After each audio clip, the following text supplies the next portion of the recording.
Hello dear student, हमारा chapter तक हो चुका था। आज हम बात करने वाले हैं चैप्टर 5 यानी कि अध्याय 5 यानी पार्ट 5 के बारे में बात करना चाहते हैं।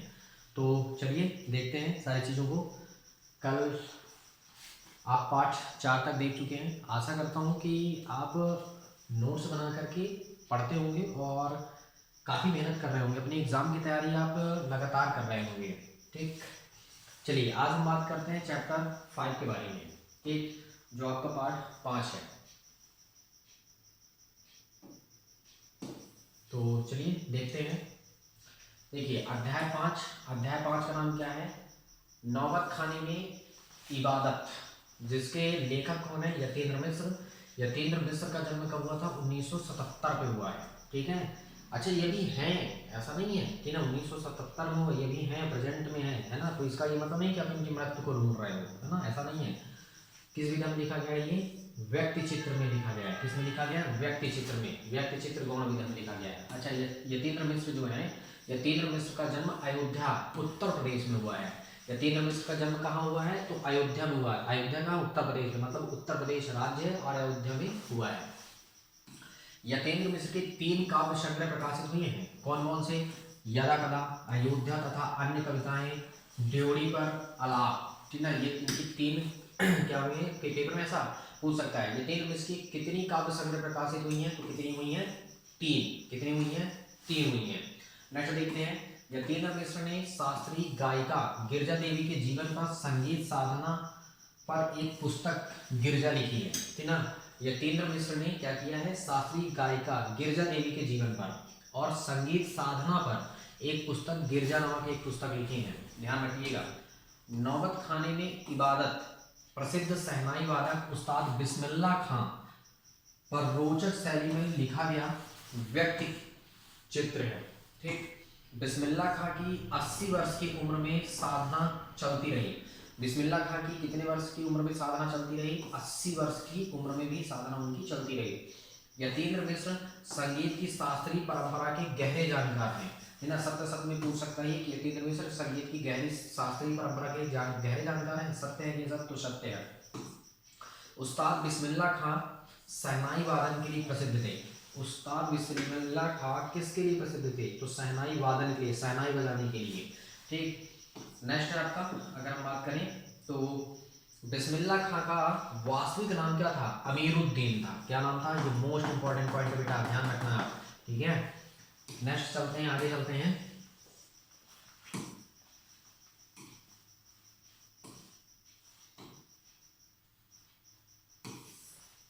देखिए, ये मोस्ट इंपॉर्टेंट पॉइंट था आपका। अगर हम बात करें, बिस्मिल्लाह खां का वास्तविक नाम क्या था? अमीरुद्दीन था। बिस्मिल्लाह खां का वास्तविक नाम क्या था? अमीरुद्दीन था। अमीरुद्दीन का जन्म कहाँ था? डुमरांव, बिहार के एक संगीत प्रेमी परिवार में हुआ था। कहाँ हुआ था? अमीरुद्दीन मतलब बिस्मिल्लाह खां जी का जन्म कहाँ हुआ था? अमीरुद्दीन ही बिस्मिल्लाह खां है, उन्हीं का नाम था। अमीरुद्दीन का जन्म कहाँ था? डुमरांव में हुआ था। कहाँ था? बिहार के एक संगीत प्रेमी परिवार में हुआ था। बिहार में ये गाँव है डुमरांव, वहाँ हुआ था।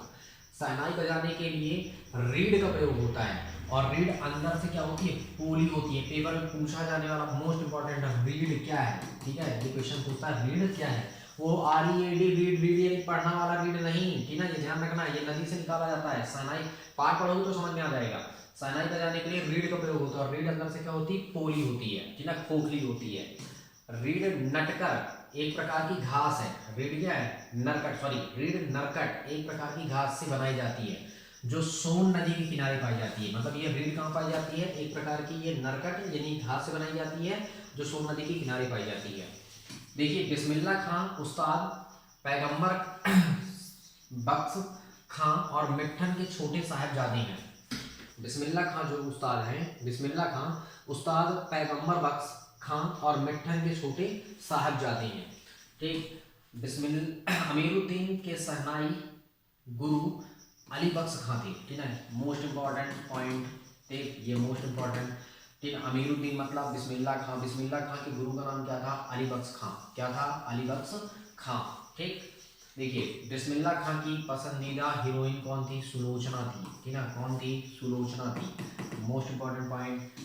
काशी संस्कृति की पाठशाला है। काशी किसकी पाठशाला है? संस्कृत की। पेपर में आता है काशी किसकी पाठशाला है? संस्कृत की पाठशाला है। ठीक है ना, स्टार बना के आपको मेन पॉइंट है, जो मेन ज्यादा इंपॉर्टेंट है उनको आपको और अच्छे से पढ़ना है। देखिए शास्त्रों में काशी आनंद कानन के नाम से विख्यात है। किस नाम से विख्यात है? ठीक है, शास्त्रों में हम बात कर रहे हैं किसी में, शास्त्रों में काशी किस नाम से विख्यात है? आनंद कानन के नाम से विख्यात है। पेपर में आता है शास्त्रों में काशी किस नाम से विख्यात है? आनंद कानन के नाम से। बिस्मिल्लाह खां की अपार श्रद्धा काशी विश्वनाथ में थी। अपार श्रद्धा कहाँ थी? काशी विश्वनाथ में थी। काशी विश्वनाथ मंदिर पर हमेशा जाते थे और शहनाई बजाते थे। ठीक है, बिस्मिल्लाह खां को भारत रत्न का सर्वश्रेष्ठ सम्मान से सम्मानित किया गया था। भारत रत्न उनको प्राप्त हुआ था। ठीक है, अच्छा देखिए पंचगंगा, ठीक है, पंचगंगा घाट काशी में स्थित है। कहाँ स्थित है? पेपर में पूछा जा सकता है। पंचगंगा घाट कहाँ स्थित है? पंचगंगा घाट काशी में स्थित है। आगे चलते हैं।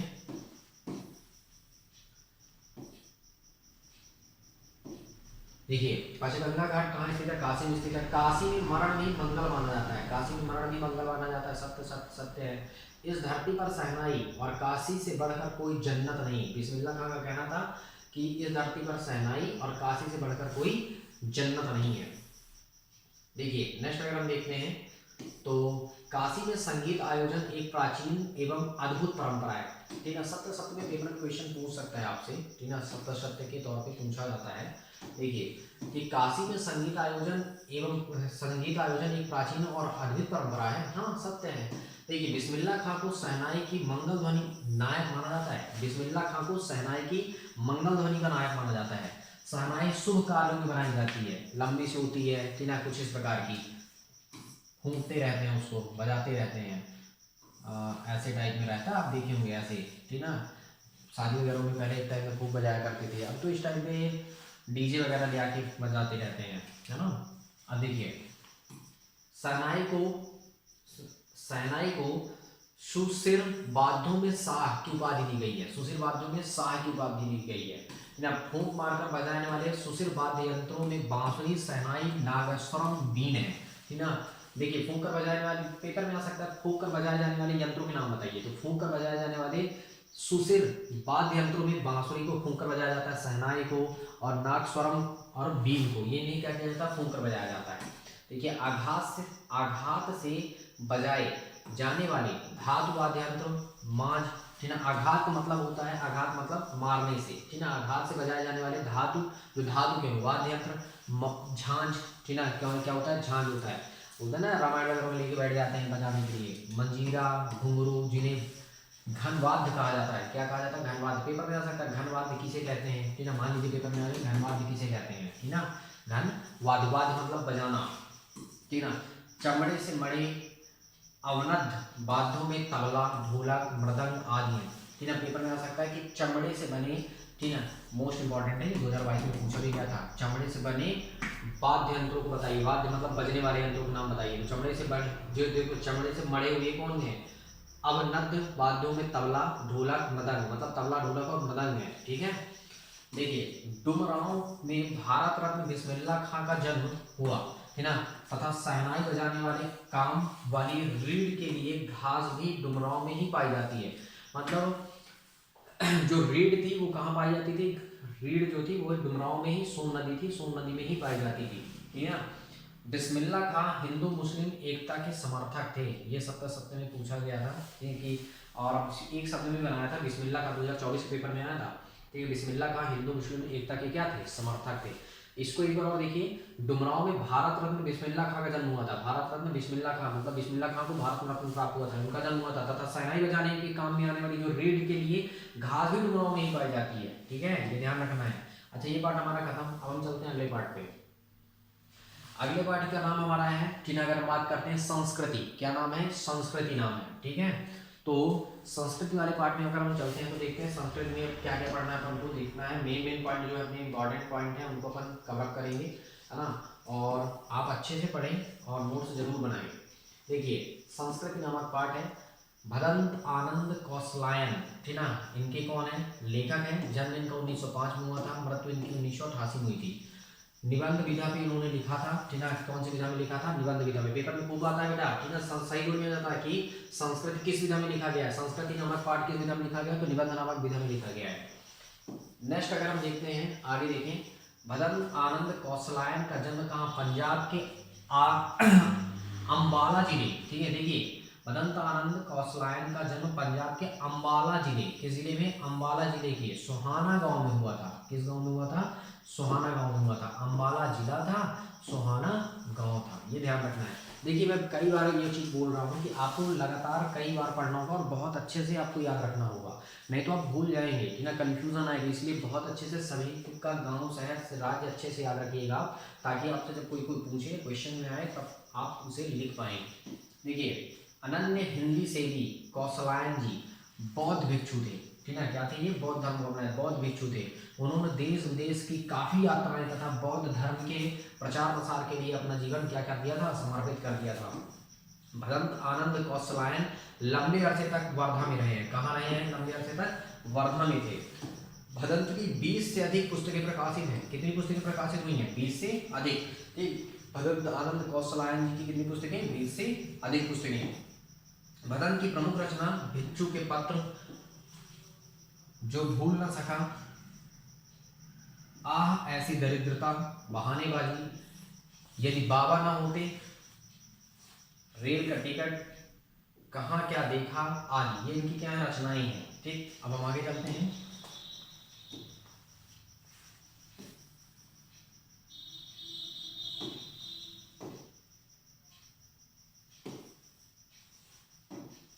देखिए, भदंत गांधी जी के व्यक्तित्व एवं कर्तृत्व से विशेष प्रभावित थे। सत्य सत्य में पूछ सकता है।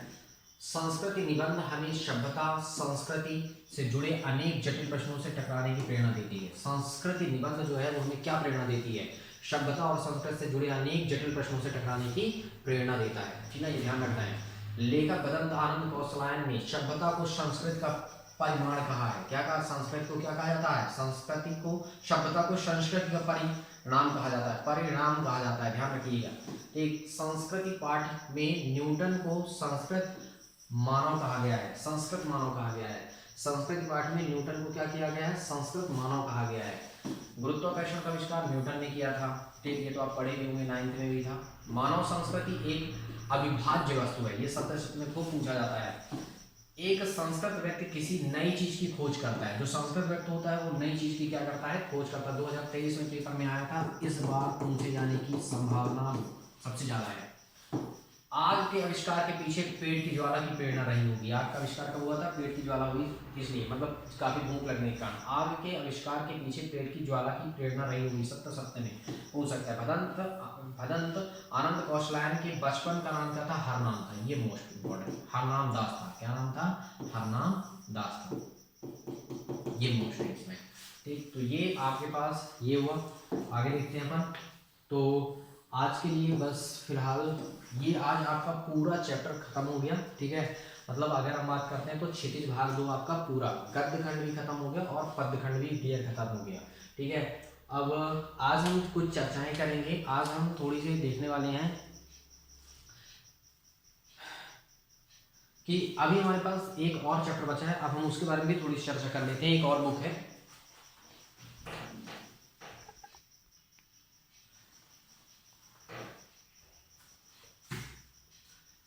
अब देखते हैं कृतिका भाग 2। अच्छा, कृतिका में एक पुस्तक आपकी है कृतिका, उसका नाम है, पाठ का नाम है, 3 पाठ है उसमें। माता का आंचल शिव पूजन सहाय के द्वारा लिखा गया है, शिव पूजन सहाय कहानी विधा में लिखा गया है। साना साना हाथ जोड़ी मधु कांगरिया के द्वारा लिखा गया है, यात्रा वृत्तांत है ये। मैं क्यों लिखता हूँ अज्ञे के द्वारा लिखा गया है, जिस निबंध विधा में लिखा गया है। 3 ही चैप्टर हैं, ठीक है, इन तीनों चैप्टर के बारे में पढ़ना था।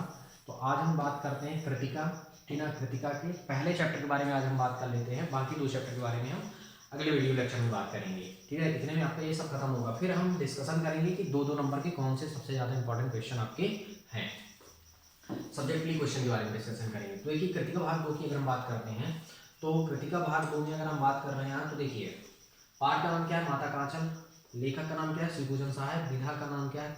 कहानी, कहानी विधा पे लिखा गया है ये। देखिए, शिवपूजन सहाय का जन्म कहाँ हुआ था? तो शिवपूजन सहाय का जो जन्म है, देखिए शिवपूजन सहाय जी का जो जन्म है, शिवपूजन सहाय का जन्म था गांव उनवास, जिला भोजपुर, बिहार में हुआ था। कहाँ हुआ था? बिहार में हुआ था। शिवपूजन सहाय का जन्म क्या था? उनवास, जिला भोजपुर, बिहार में हुआ था। शिवपूजन सहाय का बचपन का नाम क्या था? भोलानाथ था। मोस्ट इंपॉर्टेंट पॉइंट है ये, मोस्ट इंपॉर्टेंट। ठीक, शिवपूजन शिवपूजन रचनावली के 4 खंडों में शिवपूजन सहाय की संपूर्ण रचनाएं प्रकाशित हुई। कितने खंडों में संपूर्ण प्रकाशित हुई है? देखिए शिवपूजन रचनावली के 4 खंडों में शिवपूजन सहाय की संपूर्ण रचनाएं प्रकाशित हुई हैं। ठीक है, शिवपूजन सहाय जी की संपूर्ण रचनावली कितने खंडों में प्रकाशित हुई है? तो 4 खंडों में प्रकाशित हुई है। कितने खंडों में? 4 खंडों में। देहाती दुनिया उपन्यास के लेखक शिवपूजन सहाय है। देहाती दुनिया उपन्यास के लेखक कौन है? शिवपूजन सहाय, शायद 9th में था। ठीक है, भोलानाथ का असल नाम क्या था? तारकेश्वर नाथ था। मोस्ट इंपॉर्टेंट पॉइंट, 2022 के बाद कभी नहीं आया, इस बार आएगा। ठीक है, अननिया का अर्थ होता है साफ करना। अननिया, सॉरी अननिया, अमनिया का अर्थ क्या होता है? अमनिया का अर्थ क्या होता है? साफ करना। सांप निकलने पर डरकर भागे भोलानाथ, मैया के आंचल में छिपे। सत्य है, सत्य सत्य में पूछा जा सकता है, यह आप विशेषता ध्यान रखेंगे। अब हम आगे देखते हैं। देखिए अमनिया का अर्थ क्या था? साफ करना। ठीक है, सांप निकलने पर डरकर भागे भोलानाथ, मैया के आंचल में छिपे। ठीक है, भोलानाथ अपने साथियों को देखकर सिसकना भूल जाते थे। मतलब रोकने समय जो सिसकते थे, सिसकना भूल जाते थे, क्योंकि बालकों का सहज स्वभाव होता है कि वे साथियों की शरारत एवं मस्ती देखकर सब भूल जाते हैं। 2022 में आया था। भोलानाथ के पिता उन्हें फूल के कराटे की गोरस भात खिलाते थे। इन्हें देखिए, सॉरी डियर, थोड़ी सी मैंने मिस किया। ठीक है, एक सेकंड। ठीक है, भोलानाथ के जो पिता थे उन्हें फूल के कटोरे में, किसमें? फूल के कटोरे में, जो फूल का जो कटोरा आता है, ठीक ना, उसमें वो क्या करते थे? उन्हें गोरस भात खिलाते थे। ठीक ना, यानी दूध के साथ दूध चावल खिलाते थे। माता का आंचल पाठ में 2 लड़के मिलकर मोट खींचते हैं। कितने लड़के मिलकर मोट खींचते हैं? 2 लड़के मिलकर। भोलानाथ के पिता किसके भक्त थे? शिव जी के भक्त थे। माता का आंचल पाठ में बाबूजी सुबह सुबह रामायण पाठ करते थे। क्या करते थे? बाबूजी सुबह सुबह रामायण पाठ करते थे। शिवपूजन सहाय मुख्यतः गद्य के लेखक है। काहे के लेखक है? गद्य मतलब नाटक, कहानी, कांकेन के लेखक है, कविता वगैरह के नहीं है ये। भोलानाथ पूजा के समय मस्तक पर भभूत का तिलक लगाते थे। सत्य सत्य में पूछा गया, काहे का तिलक लगाते थे? तो भभूत का तिलक लगाते थे। 2023 पेपर में ये आया था। मोस्ट इंपॉर्टेंट पॉइंट है ये। आगे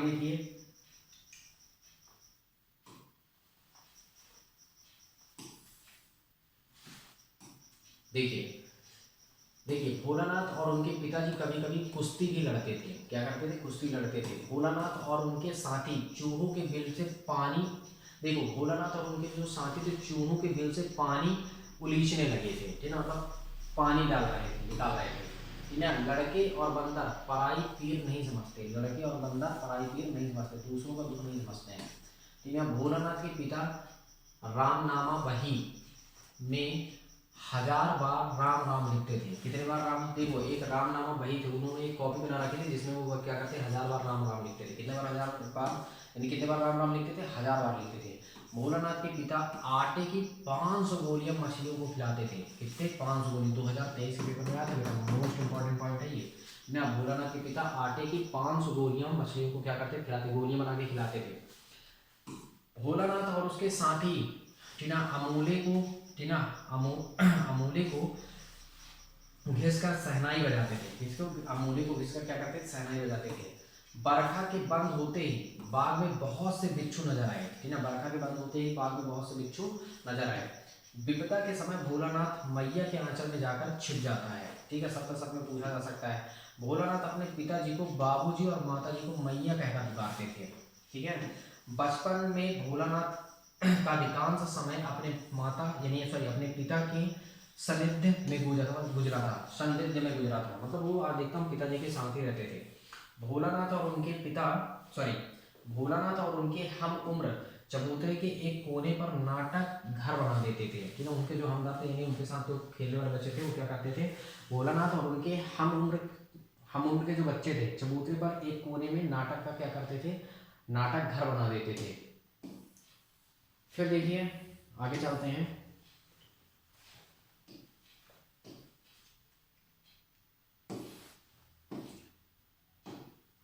भोलानाथ के बाबूजी भोलानाथ के बाबूजी की नहाने वाली चौकी रंगमंच बनाने के काम आती थी। कि ना क्या आती थी? रंगमंच बनाने के काम आती थी।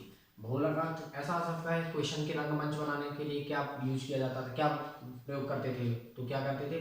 भोलानाथ अपनी माँ बाबूजी के नहाने वाली चौकी यूज करते थे रंगमंच बनाने के लिए। भोलानाथ व उनके साथी अपने घरौंदे के किवाड़ यानी दरवाजे, है ना, दिया सलाई की डिबिया से बनाते थे। क्या करते थे? दिया सलाई की डिबिया से बनाते थे। भोलानाथ व उनके साथी टूटी चूहेदानी से पालकी बनाते थे। क्या करते थे? टूटी हुई चूहेदानी से पालकी बनाते थे। आम के उगते हुए पौधे को अमोला कहते हैं। मोस्ट इंपॉर्टेंट पॉइंट, ठीक है। आम के उगते हुए पौधे, जब आम का पौधा उग रहा होता है उसे क्या कहते हैं? अमोला कहते हैं, ठीक। मकई के खेत में चिड़ियों का झुंड चल रहा था। सप्त में पूछा जा सकता है कि मकई के खेत में किनके चिड़ियों का झुंड चल रहा था? तो ये चल रहा था किसका? चिड़ियों का झुंड चल रहा था। सप्त में एक शब्द में खाली स्थान में पूछ सकता है। भोलानाथ जैसे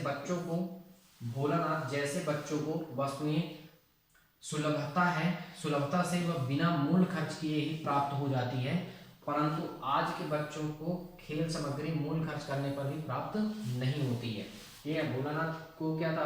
भोलानाथ जैसे बच्चों को वस्तुएं सुलभता से बिना मूल खर्च किए प्राप्त हो जाती है, परंतु आज के बच्चों को खेल सामग्री खर्च करने पर ही प्राप्त होती है, ठीक है। यानी खेल सामग्री मूल खर्च करने पर ही प्राप्त होती है। नेक्स्ट देखिए, हिंदी का प्रथम उपन्यास लाला श्रीनिवास दास जी का परीक्षा गुरु है। पेपर में आया था कि हिंदी का प्रथम उपन्यास किसे माना जाता है? तो लाला श्रीनिवास दास जी का परीक्षा गुरु जो है वो हिंदी का प्रथम उपन्यास है। पेपर में आया था परीक्षा के प्रथम उपन्यास किसे माना गया? तो परीक्षा गुरु को माना गया है। बस डियर, आज के लिए बस इतना ही। थोड़ी सी आप अच्छे से पढ़िएगा, ठीक। और उम्मीद करता हूँ कि सारी चीज़ें आप मेहनत वगैरह कर रहे होंगे और अच्छे से मेहनत करिए। इस वीडियो को जरूर शेयर करिएगा। कुछ चीज़ें मैं क्वेश्चन करता हूँ, आप उसके आंसर्स कमेंट बॉक्स में जरूर दीजिएगा। पहला क्वेश्चन, भोलानाथ का वास्तविक नाम क्या था? और दूसरा क्वेश्चन आपके पास है कि मकई के खेत में किसका झुंड चल रहा था? तीसरा क्वेश्चन आपके पास है कि भोलानाथ रंगमंच बनाने के लिए किस चीज़ का प्रयोग करते थे? तो इन क्वेश्चनों का आंसर आपको जरूर देना है और अच्छे से आपको पढ़ाई करनी है। थैंक यू सो मच बेटा।